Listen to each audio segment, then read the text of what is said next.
Salut les Anacalypsiens, bienvenue dans cette nouvelle vidéo d'Anacalypsie. Donc aujourd'hui on se retrouve pour parler de l'épisode de NXT du 16 mai. Voilà, un épisode qui fut vraiment sympa. Voilà, pas non plus de grosses choses, mais on a quelques rivalités qui avancent. On a le tournoi pour le titre féminin qui avance. Bref, il y a des petites choses intéressantes dont on va parler dans cette vidéo. Pour débuter, du coup, nous avons un match de qualification pour le titre de NXT féminin. Donc là, on est encore dans les quarts de finale. On a eu deux la semaine dernière, deux cette semaine. Et du coup, la semaine prochaine, le mardi, du coup, à NXT, il y aura les deux demi-finales. Et le week-end, du coup, il y aura NXT Battleground, du coup, avec la grande finale et la nouvelle championne de NXT. Donc, on commence avec Cora Jade contre Fallon Henley. Bon, c'était hyper logique hein, que Cora Jade allait gagner. Il y avait quand même quelques petites offenses des deux côtés, mais très clairement, Cora Jade a quand même pas mal dominé. Elle va l'emporter à la fin avec un coup d'avant-bras dans le genou, enfin du coup derrière le genou de Fallon Henley pendant qu'elle remontait dans le ring, puis elle a placé son DDT, un peu ce qu'elle a fait quand elle a battu Lyra Valkyria il y a 2 3 semaines. Et du coup, en parlant d'elle, ben, Cora Jade, en ayant gagné ce match, en s'étant qualifiée pour les demi-finales, elle affrontera donc Lyra Valkyria.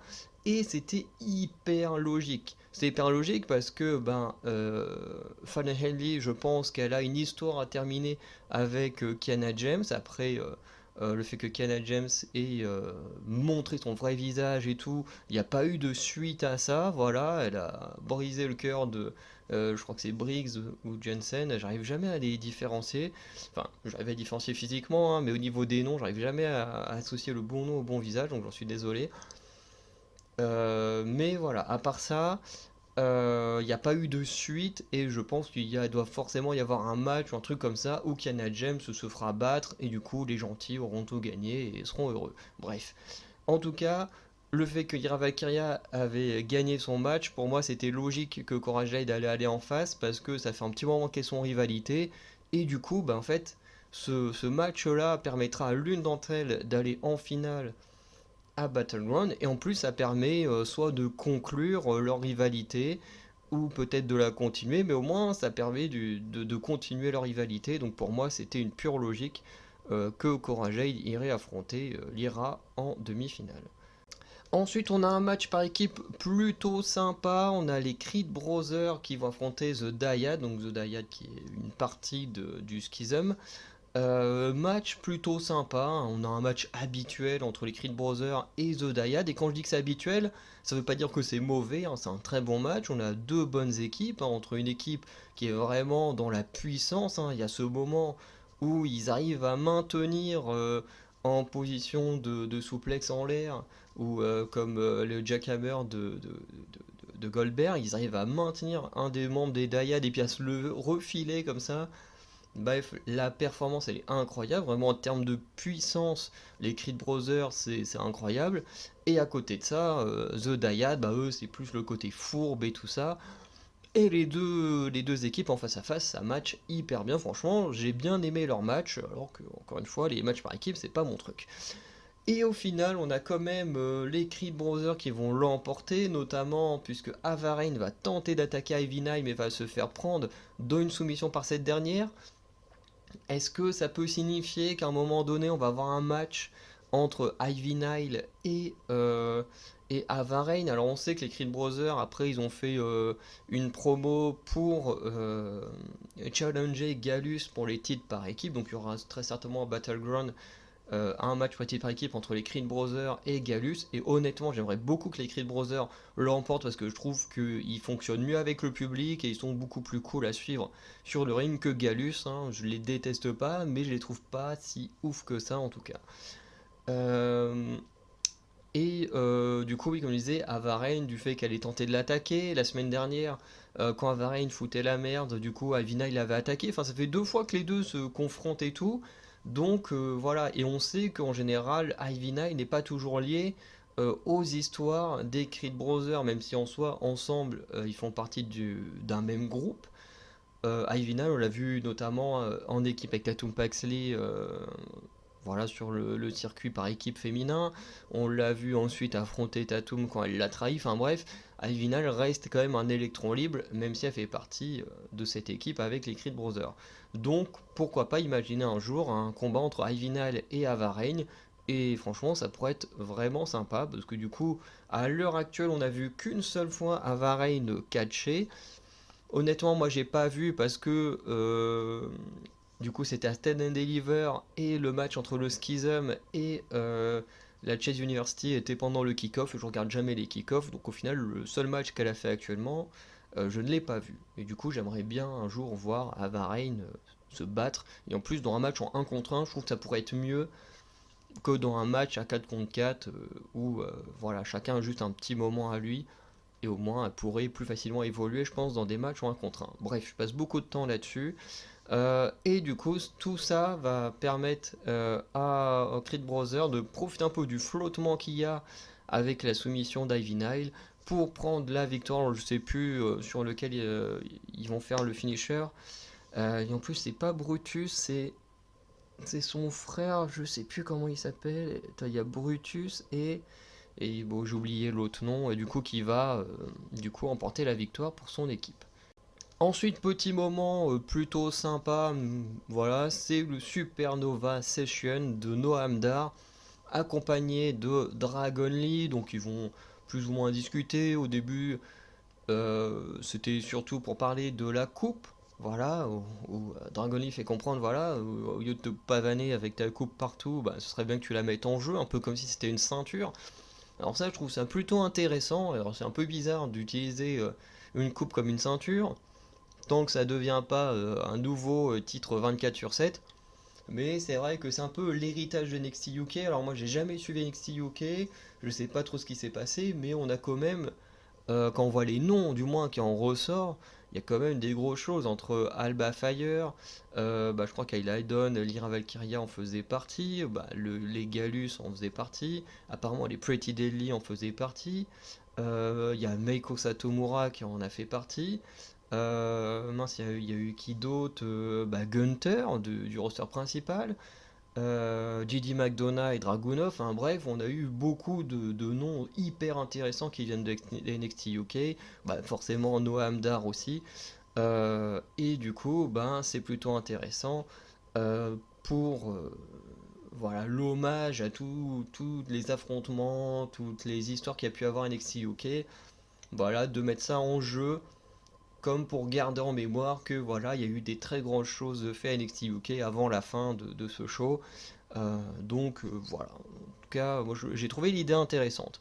Noam Dar m'a plutôt fait marrer, notamment quand il est avec son cahier pour l'espagnol, en mode attends, faut que j'arrive à trouver un moyen de lui parler en espagnol, alors que le mec il parle très bien en anglais, mais Noam Dar il est un peu cinglé, et je trouve ça plutôt cool. Et du coup, il y a Nathan Fraser qui va s'incruster dans le talk show. Alors au début, alors ça, je trouvais ça bizarre et marrant à la fois, c'est que Noam Dar, il prend le micro, il appelle la sécurité, et après il pose le micro, et puis il se met à bouffer un bonbon. Et tu te dis, mais ok, t'es là, t'appelles la sécurité en même temps, t'es posé en mode, bon allez, j'en ai rien à foutre qu'il soit là finalement. Bon, c'était bizarre et marrant à la fois, parce que finalement la sécurité n'est jamais venue, et de toute façon ils ne se sont pas battus. Mais Nathan Fraser a trouvé les mots. Alors je me demande si lui non plus il ne venait pas de NXT UK et que du coup ils se connaissent bien. Enfin, je pense qu'ils se connaissent bien hein, parce que la semaine dernière, Nathan Fraser a fait son petit show également, là un peu comme un journal télé où il revenait sur plein de trucs et notamment sur Noam Dar. Et du coup, voilà. Et du coup, il va trouver les bons mots pour énerver Noam Dar, qui ce dernier va challenger Dragon Lee à Battleground pour la coupe et qui va également challenger Nathan Fraser la semaine prochaine à un match. Donc le mec il va se taper 2 matchs dans la même semaine, un contre Nathan Fraser, un contre Dragon Lee qui sont des putains de challengers, donc franchement courage à lui parce que en l'espace de 5 jours à peu près il va enchaîner 2 gros matchs, donc j'ai hâte de voir ça parce que bah, c'est vrai que Noam Dar, la seule performance que j'ai vue, J'en ai plus trop de souvenirs, même si je me souviens que j'avais bien aimé. Et du côté de Nathan Fraser et Dragon Lee, je sais que ce sont des très bons catcheurs, donc j'ai pas de doute sur les futures performances qu'on aura dans les matchs de Noam Dar. Ensuite, on a Carmelo Hayes et Trick Williams face à Charlie Dempsey et Drew Gulak. Du coup, le match était plutôt sympa. Franchement, il était un peu court, mais il était vraiment cool. On a quand même une victoire de Carmelo Hayes et Trick Williams, hein, notamment avec la descente de la cuisse de Carmelo. Bref, le match, il n'y a pas grand chose à dire, c'était plutôt sympa. Le match il s'est construit parce que Dempsey et Gulak sont venus les challenger, les agresser. Et après ça, ils ont voulu revoir Bron Breakker, on en parlera à la fin, voilà, qui n'est pas venu à cet instant. Bref, petit match par équipe sympa pour nous teaser un peu, voilà, enfin nous montrer plutôt que Carmelo Hayes est de retour, qu'il va bien et qu'il est prêt pour son match contre Bron Breakker. Ensuite, on a le match entre Thea Hale et Kiana James. Voilà, c'est plus un match un peu d'exhibition hein, pour le moment. Entre Kiana James, je pense, qui attendait euh, que Fallon Henley soit éliminé du tournoi pour reprendre leur rivalité. T'as Hale qui est un peu en flottement, parce que de ce qu'on m'a dit en commentaire, bah du coup André Chase est blessé.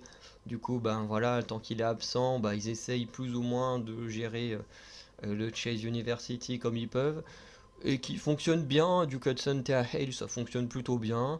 Même si honnêtement, le personnage de Thea, je sais qu'il y en a qui aiment bien, mais son personnage, il m'insupporte. En fait, les gens qui crient comme ça m'insupporte. Et pas que là, hein. Je veux dire que même sur YouTube, hein, les YouTubeurs qui crient, ça m'insupporte. Et pourtant, il y en a certains que je regarde, que j'aime bien, mais dès qu'ils se mettent à gueuler, j'ai envie de leur mettre des baffes parce que c'est un truc qui m'énerve de dire il n'y a pas besoin de gueuler pour se faire remarquer. Bon là c'est le personnage qui est comme ça, hein, c'est pas de la faute de Thea Hale, on lui a donné un personnage comme ça à jouer, mais en plus moi j'ai regardé le show juste après m'être levé, donc je me suis réveillé et puis là je l'entends gueuler dans mes oreilles, je me dis oh là là là là, je suis pas encore hyper bien éveillé, je l'entends en train de gueuler, bref c'était pas hyper agréable. Mais bon, en dehors de ça, le match entre les deux femmes, et il était vraiment bon. Hein, Kiana James, je pense que depuis plusieurs semaines, elle nous prouve hein, qu'elle est excellente sur le ring. Thea Hale, elle est également très bien dans les matchs, elle est très divertissante, malgré son personnage un peu saoulant, je la trouve quand même divertissante. Et du coup, on a quand même une victoire clean, du moins. Enfin, du coup, j'ai pas le souvenir que Kiana James ait fait un truc de heal vraiment pour la fin de match, un peu comme Cora Jade. Voilà, et qui va l'emporter avec son Flatliners, hein, je crois que c'était ça le nom de son finisher, qui est un peu une sorte de Facebuster retravaillé, quoi. Bref, que j'aimais bien, parce que je crois que ça fait longtemps qu'elle n'avait pas utilisé ce finisher-là. Et voilà, petite victoire pour Kiana James, ça fait plaisir, hein, parce que j'adore cette catcheuse, donc voilà. Plus tôt dans la soirée, du coup, Wesley et Tyler Bate, qui étaient à moitié en train de faire de la méditation, tout ça, se font agresser par Schism. C'était même avant le match de Dyad et Creed Brothers. Du coup, bah, après ce match entre Hale et Kiana James, du coup Wesley va venir au ring. Alors on a un petit plan backstage dans l'infirmerie. Et Wesley rentre énervé de son agression au ring, hein, voilà. D'habitude, il est tout joyeux. Quand il rentre sur le ring, là, il est visage fermé, énervé. Euh, et du coup, il va plutôt d'abord parler à Joe Gacy, voilà, de ce qu'il a fait, montrer qu'il est énervé. Et Joe Gacy va plus ou moins remettre en question l'amitié de Tyler Bate, ce dernier qui va venir au ring et va avouer à Wesley bah, que même s'ils sont amis, et ben il veut mettre la main sur le titre. Voilà, il aimerait bien avoir le titre, il lui dit hein, je suis ami avec toi, je t'adore, mais je veux ta ceinture. Et du coup, Wesley va carrément décider de challenger Joe Gacy et Tyler Bate à Battleground. Donc j'ai l'impression que Wesley il aime bien ce genre de match à plusieurs, notamment dans les pay-per-view. Hein. Le dernier en date, Stand and Deliver, il était dans un match à 5, là Battleground dans un match à 3. Wesley fonctionne super bien dans ce genre de match, donc j'ai très très hâte de voir ce que ces trois-là vont donner à Battleground. Ensuite, on a le dernier match de la soirée, donc Roxanne Perez contre Jessie Jane. Donc on a la dernière quart de finale pour le titre de NXT. Et là, c'est pareil. Même si on a un match qui est très bon, on a Jessie Jane et Roxanne Perez qui sont d'excellentes catcheuses. Voilà, Jessie Jane qui va nous faire un très bon travail de heel. Roxanne Perez qui va bien popper avec la foule. Bien que Roxanne Perez, on a des signes que elle ne gagnera sûrement pas le titre. Parce qu'à un moment, elle fait un petit segment backstage. Alors, j'ai pas trop écouté ce qu'elle disait, mais j'ai encore en tête ce moment où elle a une sorte de point d'interrogation et qu'elle pose entre les logos de Raw et SmackDown. Donc, est-ce que finalement, comme annoncé dans certaines rumeurs, il y a des rumeurs comme quoi Braun Breaker, notamment, pourrait rejoindre le roster principal après SummerSlam parce que pour l'instant son travail de heel plaît beaucoup à NXT. Donc est-ce que Roxanne Perez pourrait être dans ce genre de cas-là, de pour l'instant faire encore un petit moment à NXT et puis après un gros événement ou pendant un gros événement comme SummerSlam, faire ses débuts au roster principal? Pour moi, ça serait hyper logique euh, par rapport au Royal Rumble. C'est-à-dire au Royal Rumble masculin de mémoire, il n'y a pas eu de catcheur de NXT, ou du moins j'en ai aucun souvenir. Et dans le Royal Rumble féminin, on avait eu du coup Zoe Stark, qui est maintenant le roster principal. Je crois qu'on avait eu Indy Hartwell, qui est dans le roster principal. Et on avait eu du coup Roxanne Perez, qui est la seule à ne pas être montée, mais en même temps, elle était encore championne, je crois, à ce moment-là. Euh, donc voilà.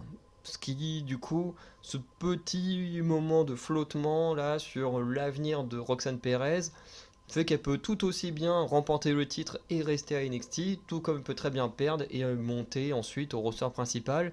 Je trouve que ça ferait un peu tôt pour Roxanne Perez, mais bon, après, pourquoi pas, elle nous fait des bonnes perfs. Donc à voir ce que la WWE veut vraiment en faire. En tout cas, dans le match actuel, c'était très bon. Roxanne Perez, de manière très logique, l'emporte en esquivant un kick et en plaçant son pop rocks. Et du coup, Roxanne Perez ira affronter Tiffany Stratton en demi-finale. Bien que je pense que Tiffany Stratton remportera les demi-finales. Mais ce qui fait que je pensais que Roxanne Perez allait forcément gagner, c'est que on a l'après-match, Gigi Dolin qui vient agresser Jessie Jane, et en effet, la rivalité entre ces deux femmes n'étant pas terminée, c'était hyper logique que Jessie Jane devait perdre pour faire continuer la rivalité. Alors c'est vrai que en réfléchissant là actuellement à ce que je dis, c'est un peu bête en même temps parce que en fait, ça aurait pu enfin, rendre les rivalités encore plus grandes si le titre était en jeu. Je veux dire, imaginons, voilà, je sais pas, Jessie Jane, comme là elle était encore dans la course cette semaine, imaginons elle remporte le titre et continue sa rivalité avec Gigi Dolin, en plus avec le titre entre deux, ça aurait pu rendre la rivalité encore plus grande. Mais d'un côté, je trouve ça bien aussi que le titre soit pas en jeu, parce que les rivalités sont déjà assez bonnes comme ça. Mais c'est vrai que ça rendrait le truc un peu plus prestigieux. Mais j'ai plus l'impression que la WWE veut vraiment mettre une championne qui n'est pas spécialement de rivalité, parce que là, pour moi, on part clairement sur Tiffany ou Cora Jade, ou peut-être Lyra, mais pour moi, Roxanne, c'est quasiment sûr que non, on verra bien la semaine prochaine. Mais en tout cas, voilà, la victoire de Roxanne, c'était hyper prévisible, tout comme celle de Cora Jade. On termine du coup le show avec Carmelo et Trick Williams. Alors, ce qu'il faut savoir, c'est que ces deux-là sont venus au ring vers le début du show pour demander à Braun Breaker de venir à eux pour voilà, mettre un peu les choses au clair et tout ça. Au backstage, ils croisent Dempsey et Gulak. Enfin, je crois que c'est Williams qui va leur dire un truc qui va pas plaire. Du coup, les deux vont ensuite venir au ring. Ensuite, il y a le match dont je vous ai déjà parlé, où à la fin du match, Melo et Williams vont à nouveau demander à Braun Breaker de venir. Là, Braun Breaker, il va apparaître à l'écran dans ce sorte de salon, salon de coiffure, là, j'ai l'impression, où on voit de temps en temps Carmelo Hayes. Et ensuite, on arrive à la fin du show où finalement Braun Breaker va arriver au ring. En plus, il vient avec eu quelques hommes de la sécurité, je crois qu'ils doivent être entre 6 et 8, un truc comme ça, parce que je sais qu'ils sont en nombre pair, mais je me souviens plus exactement. Et ils arrivent comme ça en file indienne, ils se placent entre Braun Breaker et le ring, ce qui n'empêchera pas au final que les deux hommes se mettent sur la gueule, hein. Voilà, ça va pas empêcher. Carmelo il va partir sur une sorte de dive sur la sécurité. À un moment, il va même foutre un coup de la corde à linge par-dessus la troisième corde à un mec de la sécurité. Enfin bref, c'était plutôt cool. Euh, En plus, on a Carmelo Hayes bon, qui va se prendre une grosse close line qui va quand même réussir à contrer le. Ah mince, comment ça s'appelle? Le Power Slam de Braun Breaker. Ensuite, il va lui mettre un bon coup de pied dans les parties avant de le frapper avec la ceinture. Et du coup, le match se termine avec les. Enfin, la soirée se termine avec les deux hommes au sol. C'est-à-dire qu'il n'y a ni le champion ni le challenger, les deux sont au sol. Et il y a une chose que j'ai envie de retenir pour terminer, c'est les paroles, ce sont les paroles de Braun Breaker quand il nous dit de toute façon, toi et moi, on n'a pas le même objectif. Toi, t'es juste là comme un champion à vouloir défendre ton titre. Et bon, bah, après, il y a aussi la rivalité entre les deux qui rend la chose intense. Mais moi, comme il dit, moi, Braun Breaker, je suis juste là pour te détruire. Ma seule envie, c'est de te détruire devant tous tes fans, de te détruire devant toute ta famille. Enfin bref, il n'a clairement pas le même objectif. Et c'est ce que j'aime bien. Et j'espère ne pas être déçu. J'espère ne pas être déçu à Battleground. Parce que c'est par exemple un problème que j'ai eu avec Dijak et Dragunov. Là, les petits segments qu'on a eu, ils étaient hyper bien filmés, c'était très cool. Mais le problème que j'ai avec ces deux hommes, c'est que pendant les segments, il y a ou pendant oui pendant les segments, il y a beaucoup d'intensité entre Dijak et Dragunov. Et par exemple, bah, le match qu'on a eu la semaine dernière ou il y a 2 semaines, bah, je trouve que le match il était pas suffisamment, il n'y avait pas suffisamment d'intensité. Et j'espère que on n'aura pas ce même résultat à Battleground avec Braun Breaker et Melo. J'espère que l'intensité qu'on a pendant les promos, pendant les segments, j'espère qu'on les aura également dans le ring. Parce que j'aime beaucoup quand il y a de l'intensité. Et pas que en début de match, que l'intensité reste jusqu'au bout. C'est quelque chose que j'aime beaucoup et que ben c'est compliqué à garder, hein, ça je le comprends. Mais voilà, je préfère quand même. Donc pour conclure, on va voir les previews. Donc la semaine prochaine, enfin la semaine prochaine, du coup, le mardi, mais du coup que moi je peux voir qu'à partir du jeudi, on a Noam Dar contre Nathan Fraser, chose que j'ai très hâte de voir. Tiffany Stratton et Roxanne Perez, ainsi que Lyra Valkyria contre Cora Jade pour les demi-finales. Et ensuite, la preview de Battleground, donc qui aura lieu samedi ou dimanche de la semaine prochaine. Du coup, on aura Wesley contre Tyler Bates contre Joe Gacy pour le titre nord-américain. Noam Dar et Dragon Lee vont s'affronter pour l'héritage Cup de NXT UK. Et bon, il y aura forcément d'autres matchs, hein. C'est quasiment sûr qu'il y aura un Braun Breaker contre Carmelo, il y aura très certainement un match pour les titres par équipe, il y aura la finale pour devenir la nouvelle championne de NXT, enfin bref, il y aura plein d'autres choses. De toute façon, la semaine prochaine, vous aurez un épisode de NXT, vous aurez les pronos de NXT Battleground, les pronos de Night of Champions.